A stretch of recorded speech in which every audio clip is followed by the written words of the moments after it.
ঢাকা বিশ্ববিদ্যালয়ের শিবিরের সভাপতি এই কয়েকদিন আগ পর্যন্ত কেউ জানতোই না সে ফেরাউনের কোলে মোসা যেমন লালন পালন হয়েছে, আমার মনে হয় ওইভাবে উনি কাজ করেছে। তারে তো এ দেশের প্রতিটি জনগণের অন্তত সংবর্ধনা দেওয়ার দরকার ছিল এই কৌশল অবলম্বন করার কারণে।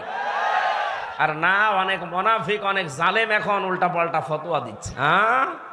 কেন? এতদিন তার পরিচয় গোপন ছিল, এতদিন মাথায় তুলে আপনি নাচিয়েছেন, এখন পরিচয়টা দেওয়ার পরে আপনার কি সমস্যা? কি আমি চাই এদেশে ছাত্র দল যেমন প্রতিষ্ঠিত হোক, আমি চাই এদেশে চরমনার আন্দোলনের যারা ছাত্র আছে, ইসলামী শাসনতন্ত্র আন্দোলনের ছাত্র যারা, তারা প্রতিষ্ঠিত হোক। আমি ওইভাবে, আমার মন উদার, এজন্য চাই ইসলামী ছাত্র শিবির এদেশে ওইভাবে প্রতিষ্ঠিত হোক। আমার তো ছেলে নেই, আমার মেয়ে আছে। আমি চাই আমার মেয়েদেরকে মানুষের মতো মানুষ করার জন্য একটা সংগঠনের দেশে আমার মন মতো আছে, আমি ধাসে ধাসে পরীক্ষিত, সেটা ইসলামী ছাত্রী সংস্থা। আমি আপনাকে গ্যারান্টি দিচ্ছি, যদি শেষ বয়সে বৃদ্ধাশ্রমে যেতে না চান, যদি নিজের ছেলে নিজের মেয়েকে নেশাগ্রস্ত অবস্থায় দেখতে না চান, ইসলামী ছাত্রী সংস্থা, ইসলামী ছাত্র শিবিরে নির্দ্বিধায় দিয়ে দেন, আমি গ্যারান্টি দিচ্ছি এই দুইটা কাজ জীবনে পাবেন না। একমাত্র ছাত্র সংস্থা বাংলাদেশে একটাই, অন্যগুলো আছে ইসলামী যারা আছে, কিন্তু এটা আমি পরীক্ষিত, এদের ভেতরে কোনো নেশাখোর নেই। আপনি আল্লাহর ওলি দেখার জন্য সেই বরিশাল চলে যান, আল্লাহর ওলি দেখার জন্য চলে যাচ্ছেন সেই চট্টগ্রামে, সিলেটে। কিসের আল্লাহর ওলি? আল্লাহর ওলি আপনার বাড়ির পাশে ওই ছেলেটা যে যুবক মানুষ 5 ওয়াক্ত নামাজ পড়ে আর তাহাজ্জুদ আদায় করছে।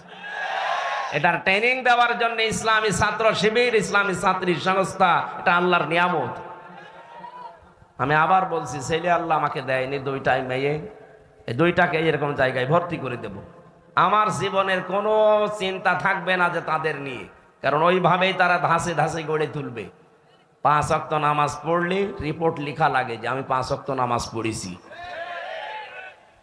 আমি পরীক্ষিত এই কারণে বলছি, কয়েকদিন আগে আমার একটা শপথ ছিল, কিন্তু হয়নি। 120টার উপরে আমরা প্রশ্ন দিয়েছিল, পারিবারিক জীবন সম্পর্কে 20টার উপরে। আমি সারা দেশে কোরআনের ওয়াজ করে বেড়াই, অথচ আমি এ পরীক্ষায় পাশ করতে পারলাম না, আমার সিরিয়াল আবার পেছিয়ে দিয়েছে। তাহলে যারা পাশ করেছে, ওরা যদি সত্যি পাশ করে থাকে, তারা কোন ধাঁচের মানুষ আপনি টের পাচ্ছেন না? নবীজি যা করেছিলেন, আমার মনে হচ্ছে 1500 বছর পরে তাই করছে এই মানুষগুলো। এমনি এমনি আল্লাহ একেবারে সহজে বিজয় দিয়ে দিল।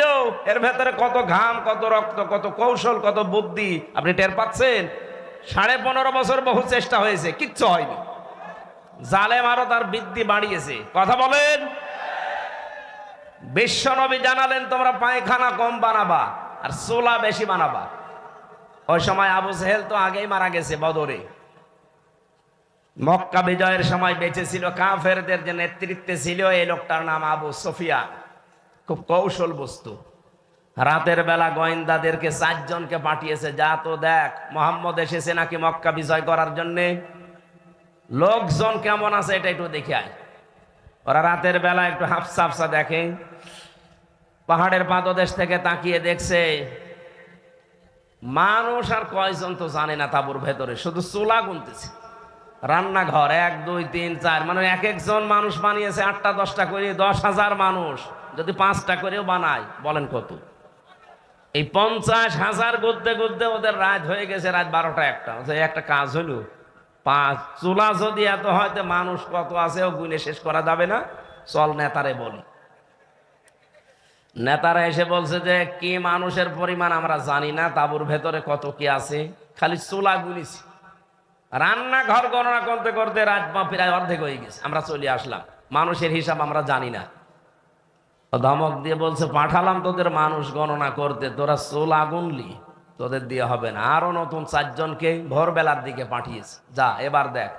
নবী যে জানিয়েছিলেন পায়খানা কম বানাবা, আর এ রাতে যেহেতু এ কাজে সবার যাওয়া লাগে, প্রাকৃতিক প্রয়োজন, এক একটা পায়খানার সামনে দাঁড়িয়ে আছে 200 500 700 করে।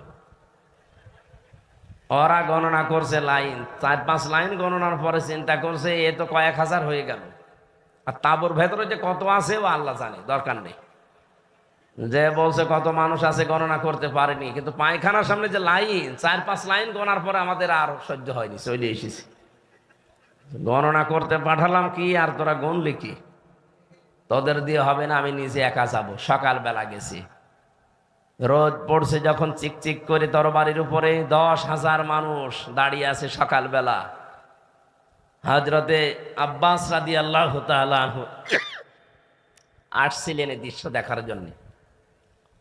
পাহাড়ের পাদদেশে দাঁড়িয়ে আবু সুফিয়ান তাকিয়ে দৃশ্য দেখে হযরত আব্বাসকে দেখতে পেলেন। বললেন, আব্বাস, মনে হচ্ছে তোমার ভাইয়ের ছেলে ভাতিজা আজ বিশাল বাদশা হয়ে গেছে। তার মশান কি 10,000 তরবারি নিয়ে একা একা গিয়েছিল, অথচ আজকে এসেছে 10,000 মানুষ নিয়ে। হযরতে আব্বাস ওই দিন বলেছিলেন, আবু সুফিয়ান, তোমার চোখ তোমাকে ধোকা দিচ্ছে, ভালো করে চোখ মলন করে আবার একটু তাকিয়ে দেখো, এর নাম বাদশাহী না, এর নাম নবুয়ত। নবুয়তের শান আছে, এই জন্য তুমি এখনো দাঁড়িয়ে আছো। নবুয়ত যদি না হতো তাহলে তোমার মতো কাফের এই জায়গায় কল্লা নিয়ে বডির উপরে দাঁড়িয়ে থাকতে পারতে না। আগস্টের 5-এর পরে যারা ইসলাম বোঝেন না তারা কিন্তু উল্টাপাল্টা শুরু করেছিলেন, কিন্তু সত্যিই যারা ইসলাম বোঝে, 152 জনের ভেতরে 108 জন যারা, তাকান তো, তারাও ঠিক এইটাই কায়েম করেছে। তারা দেখিয়েছে, কিন্তু একটাকে হয়তো মানে বাড়িতেও রাখা যায় না, জান্নাতে রাখা দরকার। আর আমারে ওরা ফাঁসির কন্ডেম সেলের ভেতরে 24 ঘন্টা তালা লাগিয়ে আবার সিসি ক্যামেরা দিয়ে রাখে, যেন আমার সাথে কেউ যেন কথা না বলে।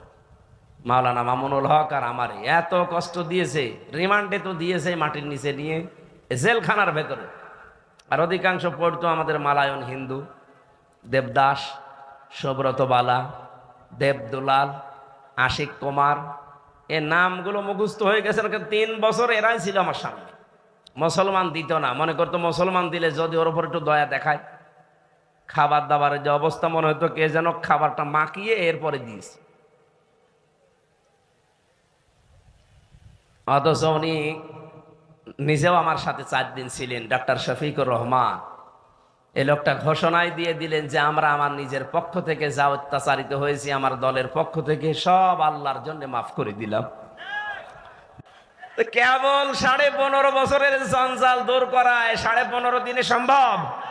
সময় দেওয়া লাগবে না? তাই বলে আমরা বেশি সময় দিতে চাই না, যৌক্তিক একটা সময় দিতে চাই, সম্মানজনক সময়। তারা যেন এই লেবেল করে আমাদের হাতে দিয়ে ওনারা যেন বিদায় নেয়, নাকি? ইনশাল্লাহ তাই হচ্ছে এবং হবে বলে আমরা আশা করছি। যে মানুষগুলোর এখন এই 1 মাস 12-13 দিন 17 দিন পরে যাদের চুলকানি উঠছে, এই কিছু রাম আর বামরা, এরা ডাক দিয়ে বলছে, না, এগুলোর পেছনে সব শিবিরের কাজ। হ্যাঁ, শিবিরেরই কাজ এটা। কারণ যুদ্ধ ক্ষেত্রে কৌশল অবলম্বন করা এটা নবীর সুন্নাত। এই কথা বলেন না কেন?